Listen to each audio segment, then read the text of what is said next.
તો કેમ છો મિત્રો, મારા મિની વ્લોગમાં આપનું બધાનું હાર્દિક સ્વાગત છે। અને હવારના તો જય માતાજી પહેલા। તો હવે આપણે નીકળી જઈએ છીએ આપણી ગાડી લઈને આપણા ખેતરમાં। જોઈ કેટલું પાણી છે, આપણે વરસાદ આવ્યો હતો રાતે બરાબર, તો જોઈ લઈએ આપણે ખેતરમાં કેટલું પાણી ભરાણું છે।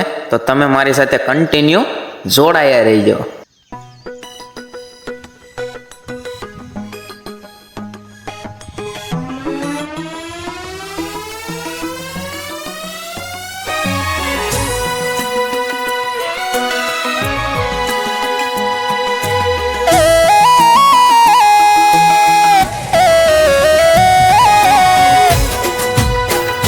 તો મિત્રો આપણે ફાઇનલી ખેતરે પહોંચી ગયા છીએ અને આપણે જોઈ લેવી કે પાણી ભરાણું છે કે નથી ભરાણું। તો તમે બધા જોવો જ છો, જો આપણે ખેતરમાં બહુ પાણી નથી ભરાણું એટલે કાંઈ વાંધો નથી।